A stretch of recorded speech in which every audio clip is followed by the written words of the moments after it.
SMT Nation, we back. We've got a story we've got to get you updated on. And it sucks. I have to update this because just a few weeks ago, we did an update for this particular topic and we had good news. AT&T is actually walking back that good news and they're delivering bad news. This is probably the worst thing that could have happened after we kind of celebrated the goodness of what it was. So let me tell you all that's happening and then you guys can respond accordingly. The title here from cnet.com, Eli Blumenthal. I will put this link in the description. No, AT&T won't let older phones tap into its full 5G network after all. Here's why you shouldn't buy an iPhone 12, 13, or any non-2022 5G phone on an AT&T installment plan. This is important news, folks, and a lot of you out there have AT&T as a provider, or you were thinking about upgrading a certain device and then going to AT&T. Listen carefully to this.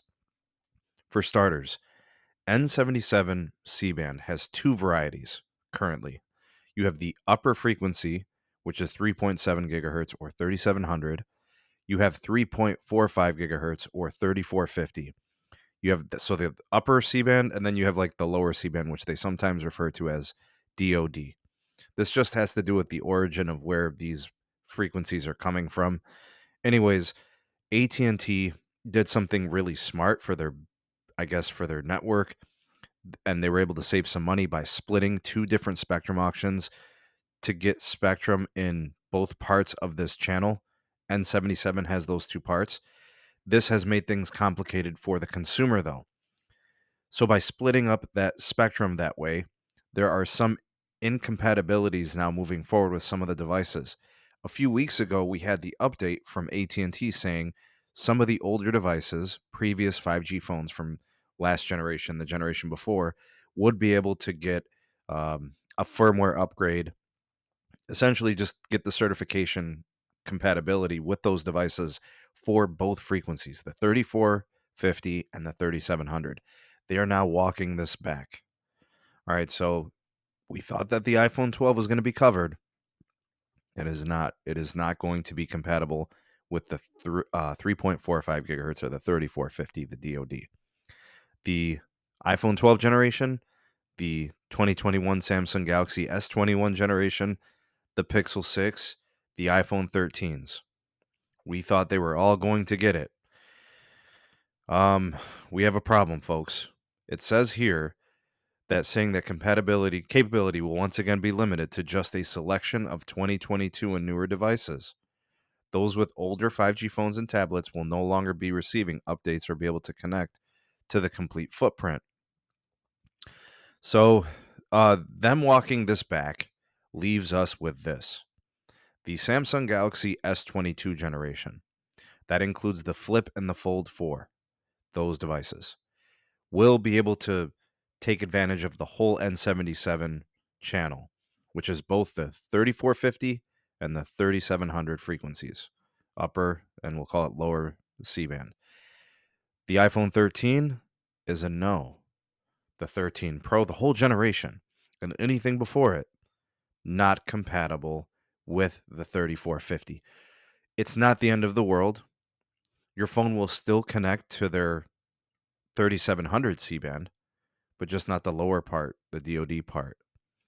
Now, it's a big deal because the way that AT&T constructed this channel for their network, they have 40 megahertz of the 3700 on air right now. The DoD is an additional 40 megahertz. That would essentially double your bandwidth in that channel if you had access to both. But if you don't have one of these devices mentioned here, including the Netgear Nighthawk M6 and M6 Pro, you can't get that for AT&T. This is terrible. It does suck. All right, now when AT&T gets the rest of its C-band, the 3700, that channel widens to 80 megahertz. This hurts a lot less, right? You're going to get a lot more bandwidth. So you're currently at 40, that'll double to 80, and in Dallas I think it doubles to 100. But you're out of luck because the 40 megahertz of the lower C-band isn't going to be enabled on these devices. I have a ton of devices, folks, that will not be compatible with this. Let me give you guys a run through.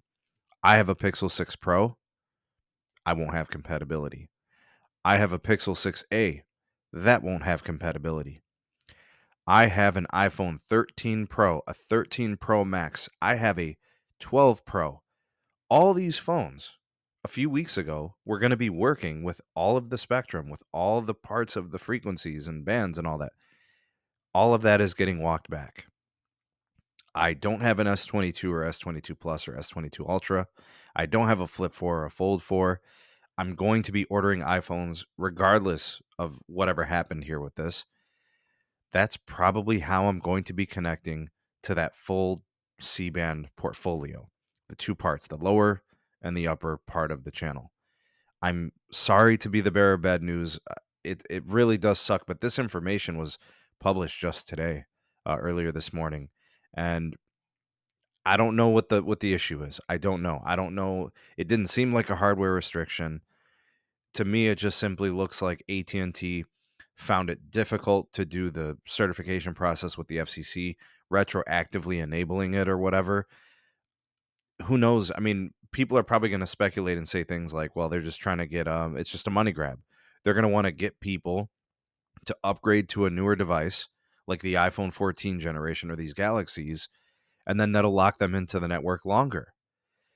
But the problem is, if you go into an AT&T store right now, they are going to be selling iPhone 12s, iPhone 13s, and Samsung Galaxy generation devices that are not compatible with uh, essentially half of the frickin' channel. So if you are an AT&T customer and you're going to upgrade, do not buy an iPhone 13. Do not buy an iPhone 12. Don't buy an older Galaxy device that is not an S22 or newer. Don't do it, because you're going to be missing a large component of what they're doing with their network moving forward.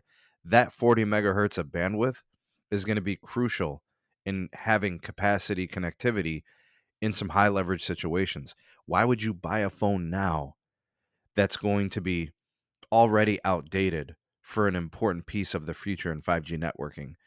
Bad job out of AT&T.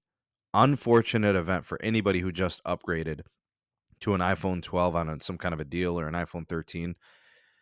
Who knows? Maybe this isn't a big deal to you, but to me, as a network tech enthusiast, I don't want to be excluded from these things. Maybe this sours the taste in your mouth towards AT&T. A lot of people maybe already were sour on AT&T. You know which network doesn't have problems like this? Verizon. Because what Verizon did is they bought all 3700 megahertz of what they needed. They didn't buy any DoD or 3450. So they don't have these disjointed configurations due to when they got spectrum and how much they got in different auctions. They went one large contiguous swath of 3700. They didn't even bother, getting in on the 3450 auction. T-Mobile is also going to be in a bit of a bind. They've got some 3700 licenses in some places, and they've got a lot of 3450 as well. Obviously, some of their phones won't be compatible either. All right, and Dish didn't get any 3700, but they did get some 3450, right? So future proofing yourself is going to be difficult, guys. Every year we're going to probably have a problem whenever there's a generational change and there's new channels that are auctioned and created, in these spectrum auctions. This is and AT&T loves their carrier aggregation. They were like this in LTE too, right? So initially it was like band 12, and then they added 66, and then they had the band 2. Then they got band 30. You had to get a new phone for that. They have band 29. You got to get a new phone for that. They got band 14. You have to get a new phone for that. AT&T is that kind of network. They always get a little bit here and a little bit there, which is nice. It's good for the consumer to get more frequency bands. It increases their bandwidth connectivity, makes the network faster for them, but you have to upgrade your phone. Uh, just kind of the situation. And a big part of what T-Mobile does is on N41, and that's not changing anytime soon, right? And band 71 and stuff like that. So if you're a T-Mobile customer, you might not even be impacted by the 3450 conundrum. But this is a mess, and this is a problem. Partially, it's going to fall on the FCC. I don't want to blame, AT&T completely, but they are culpable. This is how they decided to buy their spectrum and so on. But sorry to be the bearer of bad news. Sucks. Comment down below your thoughts and opinions on this. You are the voice of the people, the SMT Nation. Let your voice be heard. It sucks when phones get outdated so fast. But what are you going to do? We're in this transitional phase in generations of devices and such. Like, share, subscribe for more. Turn on that bell notification icon to never miss an upload. Links in the description for my Twitter, my Gmail address for business inquiries, and my Patreon pages there. Support me. Appreciate it very much. You all have a good day, and we'll see you on the next video. Peace.